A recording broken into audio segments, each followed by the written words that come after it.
ملک صاحب، آپ سب کی بھرپور تالیوں میں میں جناب صدر محترم آج کی اس محفل گفتگو کے صدر محترم جو ہیں جناب نوید ملک صاحب، آپ کو اسٹیج پر آ کر اظہار خیال کی دعوت دیتا ہوں، آپ سب کی بھرپور تالیوں میں۔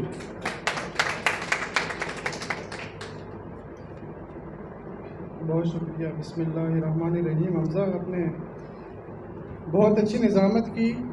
ویسے پروگرام کا اصول یہ ہوتا ہے کہ صاحب صدر سے پہلے صاحب کتاب کو بلایا جاتا ہے اور اظہار خیال۔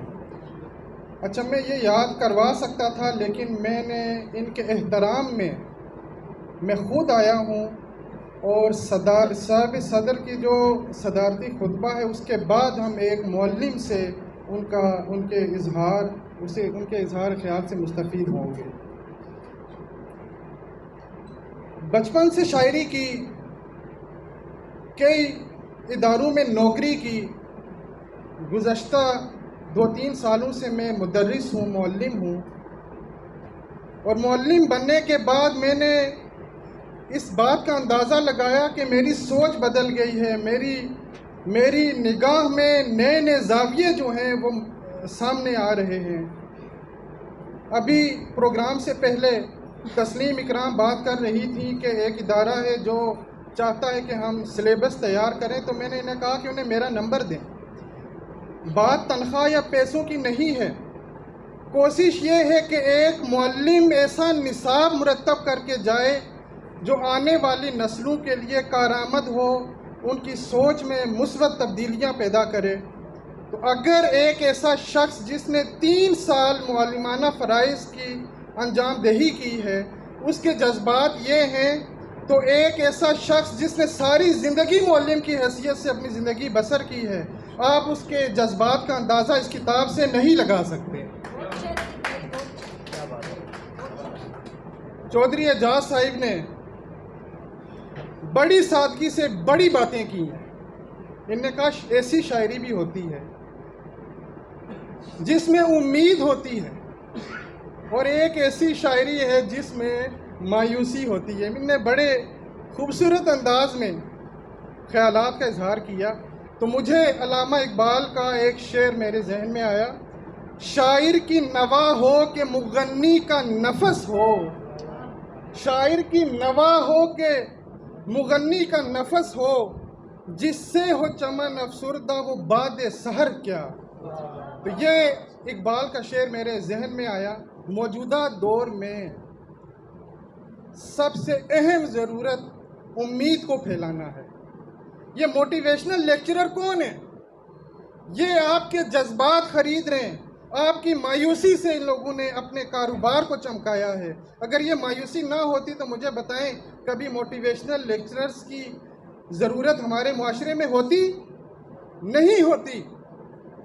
یہ امید کی کمی آئی ہے۔ اور جذبات کے اظہار کی بات، ہر انسان چاہتا ہے کہ وہ اپنے جذبات کا اظہار کرے اور لوگ اسے سنیں۔ یہ تزکیہ ہے۔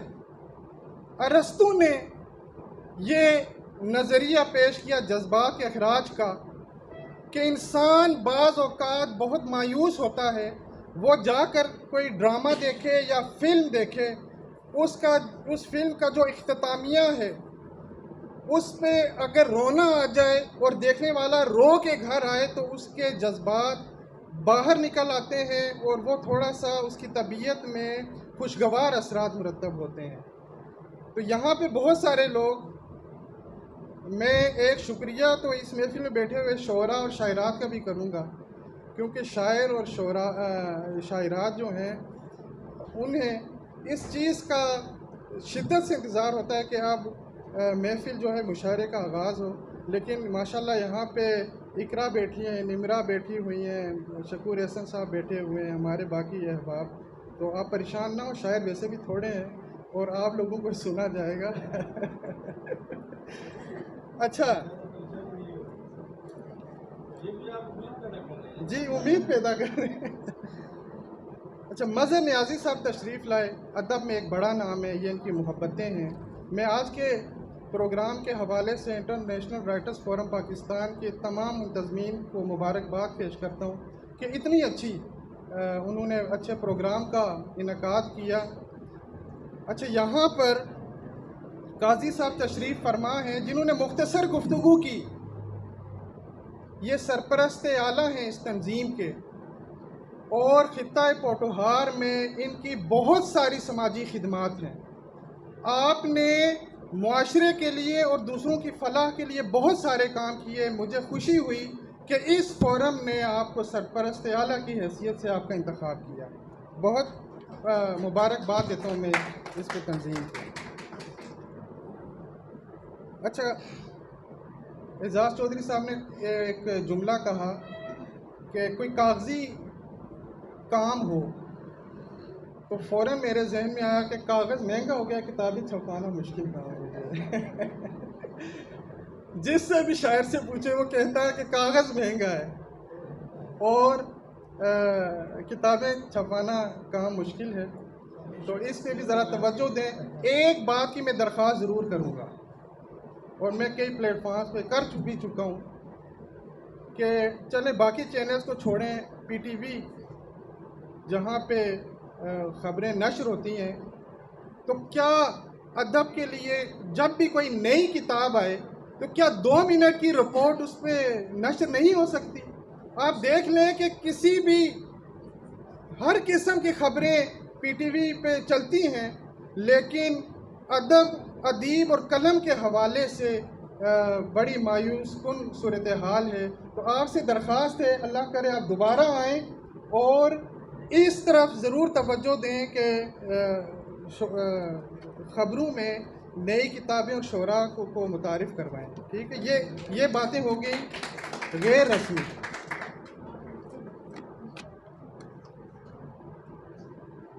جو صدر ہوتا ہے اس کی ذمہ داری ہوتی ہے کہ کتاب پوری پڑھے اور بڑی باریک بینی سے اس کا تجزیہ کرے، ایسی باتیں بھی لائے جو دوسرے لوگوں کے سامنے بعض لوگ نہیں لا سکے۔ تو یہ اس کی ایک ذمہ داری ہوتی ہے۔ کتاب میں نے بڑی باریک بینی سے پڑھی، تو میں نے جو کچھ لکھا ہے میں سناتا ہوں آپ کو۔ ادب ایک طرف تہذیب و تمدن کی عکاسی کرتا ہے تو دوسری طرف سماجی رویوں میں مثبت یا منفی تبدیلیاں لاتا ہے۔ میری نظر میں اچھا تخلیقی تجربہ وہی ہے جو قاری کے ذہن میں ارتعاش پیدا کرے اور اسے کچھ سوچنے پر مجبور کرے۔ سوچ کا پودا اگنے کے بعد انسان زندگی کے سفر میں راستے تبدیل کرتا ہے تو کئی راستے تراشتا ہے۔ کالم نگاری بھی ایک ایسی صنف ہے جس میں کالم نگار سوچ میں تبدیلی لانے کی کوشش کرتا ہے، مگر اس کے لیے ویژن کا ہونا ضروری ہے۔ ویژن کا، یہ ویژن ایسی چیز ہے، اگر موجودہ میں شعری منظر نامے پہ دیکھوں تو بہت سارے لوگ لکھ رہے ہیں، لیکن باخدا ان کی شاعری میں ویژن نظر نہیں آ رہا۔ ایک ادب کی خدمت ہے کہ ہم نے جذبات کا اظہار کرنا ہے، لیکن اگر آپ کی شاعری میں ویژن نہیں ہوگا تو آپ اپنے آنے والی نسلوں کو کیا دے کر جائیں گے؟ آپ کسی بھی بڑے شاعر کی شاعری کا تجزیہ کریں تو آپ کو ویژن ضرور نظر آئے گا۔ اچھا، اب کالم نگاری مکالمہ ہے، اور کالم نگار کی کوشش ہوتی ہے کہ وہ قاری کو کسی نتیجے پر پہنچانے کی کوشش کرے۔ کالم نگاری ہرگز افسانہ نگاری نہیں ہے، حقیقت کے ساتھ وابستگی ضروری ہے۔ چمن کی فکر فخر الزمان سرحدی صاحب کے کالموں کا مجموعہ ہے، اور ان کالموں کے توسط سے نہ صرف ہم موجودہ سماجی قدروں سے شناسائی حاصل کر سکتے ہیں بلکہ ان کی شخصیت کے مختلف پہلوؤں سے بھی روشناس ہو سکتے ہیں۔ ایک مرتبہ میرے پاس ایک طالب علم آیا، ایک پروگرام اکثر میں چلاتا ہوں تعمیر ادب کے حوالے سے، تو انہوں نے کہا سر کالم نگاری سیکھنی ہے۔ تو میں نے کہا کالم نگاری اگر آپ نے سیکھنی ہے تو آپ جتنے بھی کالم نگار ان کے کالم پڑھیں اور ایسا لکھنے کی کوشش کریں جیسا وہ نہیں لکھ رہے۔ کالم نگار کے لیے سب سے اہم چیز اس کا اسلوب اور طرز نگارش ہے۔ یہ خود وہ اپنے علم اور اپنے تجربے کی روشنی میں اپنا اسلوب کالم نگار تراشنے کی کوشش کرتا ہے۔ فخر الزمان سرحدی صاحب شعبہ تدریس سے وابستہ رہے۔ معلم ایک ایسا منصب ہے جس پر انسان فائز ہو جائے تو اس کی ذمہ داریاں بڑھ جاتی ہیں۔ وہ پورے معاشرے کو اپنا گھر سمجھ کر حساسیت کا شکار ہو جاتا ہے اور اس کے جذبات الفاظ پرونے کا تقاضا کرتے ہیں۔ میں کچھ باتیں ان کا اجمالاً جائزہ لوں گا جو میں نے اس کتاب سے اخذ کیے ہیں۔ کالم نگار نے خیالات کے ابلاغ کے لیے جا بجا حکیم الامت علامہ اقبال کے اشعار استعمال کیے، جس سے اندازہ لگایا جا سکتا ہے کہ آپ کو فکر اقبال سے کتنی محبت ہے۔ مغربی فلاسفر ہے آرنلڈ، ان نے جو تنقیدی نظریہ پیش کیا وہ ہے ادب تنقید حیات۔ آپ ادب کے ذریعے اپنی زندگی کو بہتر بنا سکتے ہیں، لیکن کیونکہ وہ مغربی فلاسفر تھے اس لیے ان نے جو زندگی کا تصور پیش کیا وہ مادی زندگی، جبکہ علامہ اقبال نے ان سے بڑھ کر بات کی۔ علامہ اقبال نے کہا حیات کیا ہے؟ خیال و نظر کی مجذوبی، خودی کی موت ہے اندیشہ ہائے گونہ گوں۔ علامہ اقبال نے بہت بڑی بات کی زندگی کے حوالے سے کہ زندگی کا تصور صرف دنیا نہیں ہے، آخرت بھی ہے۔ تو کیونکہ ایک اچھا کالم نگار جو ہے وہ چاہتا ہے کہ آپ صرف دنیاوی زندگی میں کامیاب نہ ہوں، آپ ابدی زندگی میں بھی کامیاب ہوں، تو انہوں نے اسی تصور کے پیش نظر علامہ اقبال کو اپنے کالموں میں جا بجا استعمال کیا، ان کے اشعار کو۔ یہ ایک اچھی بات ہے۔ ان نے ادبی چاشنی برقرار رکھی۔ اب میں کچھ جملے بولتا ہوں۔ خود غرضی کے اندھیروں میں بھٹکنے والے راستہ بھول جاتے ہیں، ام کی فصل برباد ہو جاتی ہے۔ اب ان نے کوشش کی ہے جملہ سازی کی کہ اس میں ادبی چاشنی بھی رہے۔ یہ مسئلہ بتاتے ہیں تو ساتھ حکمت عملی بھی مرتب کرتے ہیں۔ کتاب کا آخری کالم اصلاح معاشرہ کی ضرورت و اہمیت اس سے ایک اقتباس ہے کہ ہماری عبادت گاہیں، تعلیمی ادارے، مدارس موجودہ حالت کے مطابق اصلاح معاشرہ کے ایجنڈے پر کام کریں تو اس کے مثبت اثرات مرتب ہوں گے۔ آپ ذرا دیکھ لیں، سوشل میڈیا میں نظریاتی، لسانی، مذہبی منافرت پھیلانے میں جو لوگ مصروف العمل ہیں اور نام نہاد دانشور ہیں، اگر وہ اپنے آپ سے سوال کرتے ہوئے اسی ایجنڈے پر عمل کریں تو یقین کریں ہمارا معاشرہ بالکل بدل جائے گا۔ جو لوگ جہاں پر لوگ جاتے ہیں علم حاصل کرنے کے لیے، وہاں سے اگر محبت تقسیم ہوگی تو یہ معاشرہ بالکل ٹھیک ہو جائے گا۔ انہوں نے بڑی آسانی کے ساتھ اپنا پیغام پہنچایا۔ ان کا ایک جملہ ہے کہ آج کا نوجوان السلام علیکم کہنے میں جھجک محسوس کرتا ہے۔ کتنا سادہ سا جملہ ہے، یہ میں نے کئی مرتبہ محسوس کیا ہے۔ ایک عادت ہے سلام کرنے کی جاتے ہوئے، کوئی لوگ سلام کا جواب بھی نہیں دیتے۔ اب ذرا دیکھیں، اس کو کھولتے ہیں۔ بظاہر یہ جملہ سادہ سا ہے مگر موجودہ سماجی تنزلی کا مکمل نقشہ کھینچ رہا ہے۔ سلام کرنا قدر اسوہ حسنہ ہے جو ہمارے معاشرے میں مفقود ہو کر رہ گئی ہے، جبکہ لفظ جھجک ایک ایسی علامت کی طرف نمایاں ہو رہا ہے جو نفرت، خوف، روحانی قدروں کی پائمالی وغیرہ کو اپنے دامن میں سمیٹے ہوئے ہے۔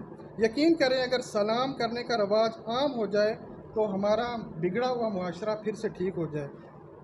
اس کے بعد انہوں نے خیال کیا غیر ضروری تفاصیل سے اجتناب برتا جائے، میں غیر ضروری تفاصیل نہیں کی۔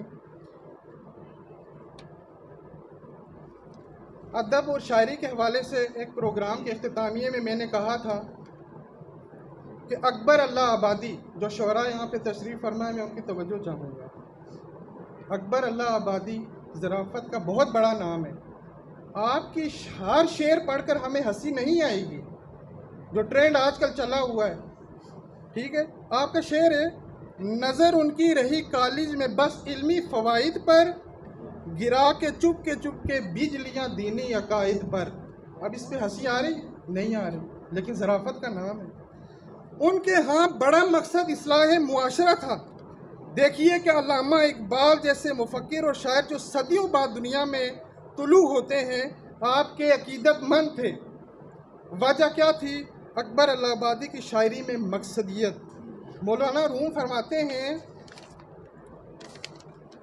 نہ من بےہودہ گردے کوچاؤ بازار می گردم، مذاق عاشقی دارم پے دیدار می گردم۔